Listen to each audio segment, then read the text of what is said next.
O que acontece? Para você de fato ser um projetista fotovoltaico, segundo a nossa tese, a gente acredita que você tem que saber como arquitetar o projeto, como processar o projeto e como desempenhar a profissão de projetista fotovoltaico. Então você vai precisar dessas três fases, né? Caso você não tenha uma delas, fica realmente muito difícil essas fases se conectarem.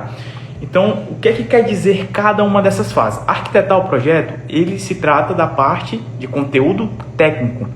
Já a parte de processar o projeto, ele já se trata de uma parte burocrática, ou seja, aquela parte que a gente tem que enviar os documentos para a distribuidora, ou seja, a gente tem que homologar esses projetos na distribuidora. E a fase 3 é a de desempenhar a profissão como projetista fotovoltaico, então, ou seja, é a gente exercer a nossa profissão como projetista fotovoltaico.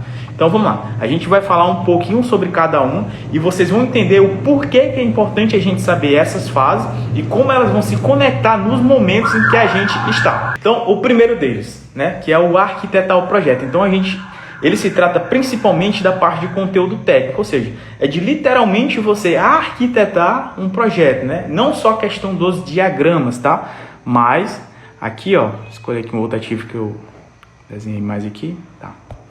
Mas do que é que ele se trata um pouco mais, né? Então, a parte desse conhecimento técnico, né, de arquitetar o projeto, de você fazer todo o projeto para que ele esteja correto, para que você possa ir para a fase 2, que é de processar, geralmente você vai tratar sobre o quê? Trouxe alguns pontos. Questão de dimensionamento do sistema, dimensionamento das proteções, dos cabos, definições de strings, normas técnicas locais, adequação do padrão de entrada, leitura dos datasheets, tem os diagramas unifilares, multifilares, dependendo da distribuidora em que você estiver realizando aí o seu projeto fotovoltaico.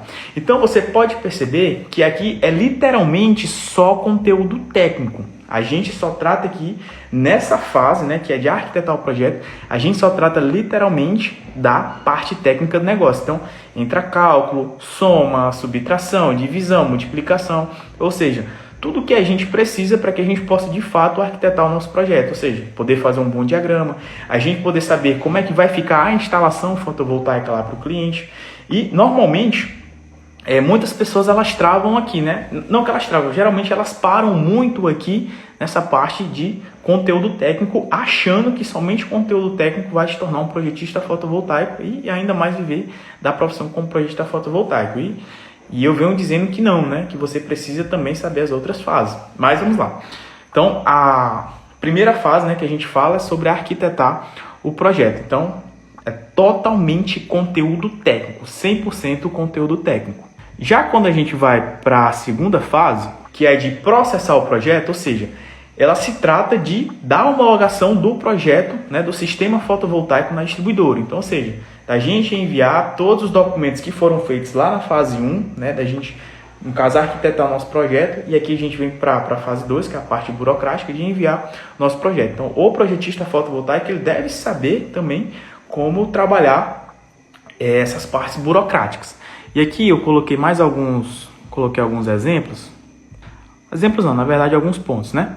Que aqui o processar, ele é o que? Se trata de preenchimento dos documentos, então preencher documentos é totalmente diferente de você saber da parte técnica de como realizar um projeto, né? Mas você precisa saber do conhecimento técnico para você fazer o preenchimento das documentações.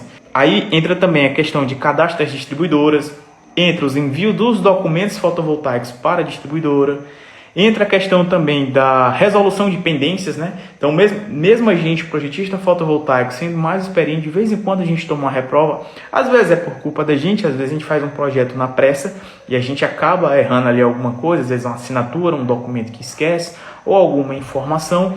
Às vezes é porque o cliente manda as informações erradas, então eu já mostrei aqui para vocês que às vezes o cliente já me mandou unidades consumidoras erradas, né, na hora de fazer a lista de rateio.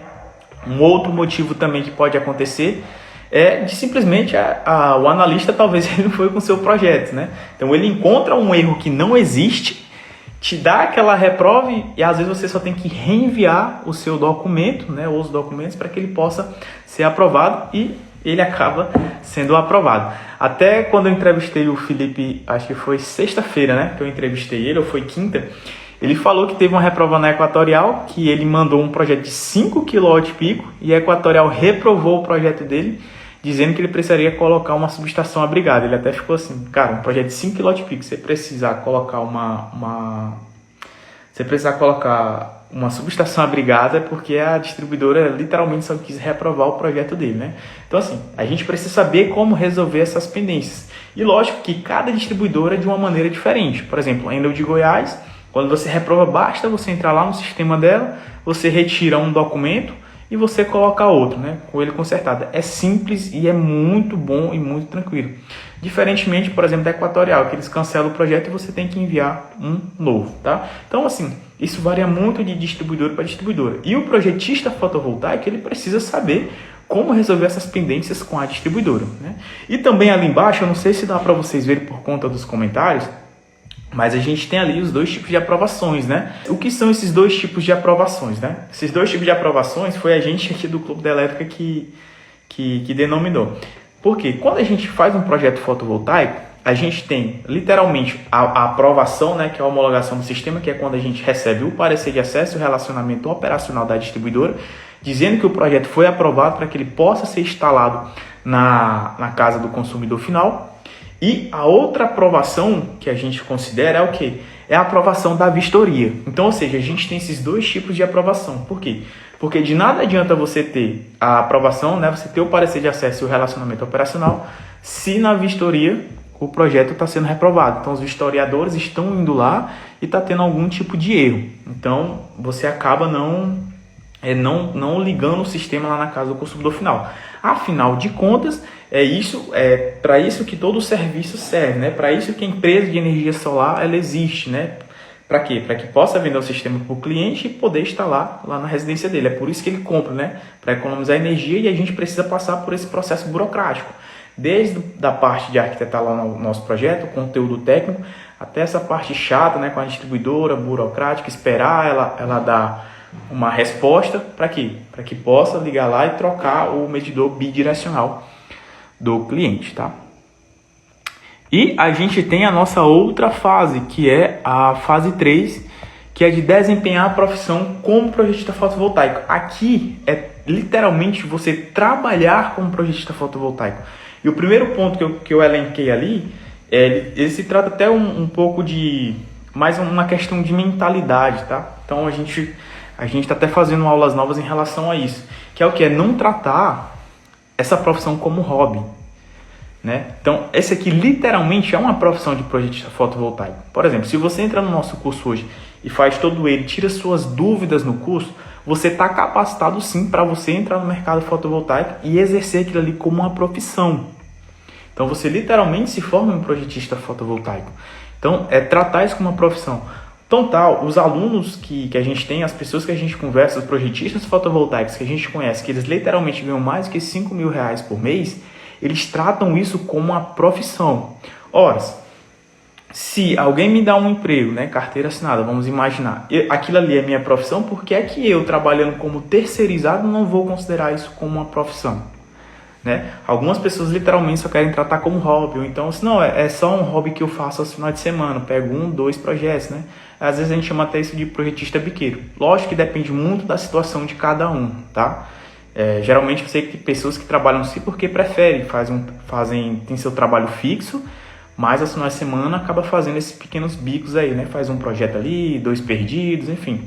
Há também, mas se você realmente quer ser um projetista fotovoltaico e ter ganhos acima de 5.000, você tem que tratar isso aqui como uma profissão, tá? Literalmente como uma profissão. E na parte de desempenhar como projetista, né, trabalhar como projetista fotovoltaico, entra também a questão da negociação com o cliente, você saber como captar clientes, você saber quais são os tipos de cliente que existem, saber como precificar os seus serviços e também como fazer um gerenciamento de projetos. Existem mais alguns outros pontos, mas eu quis trazer esses aqui que são os principais, né?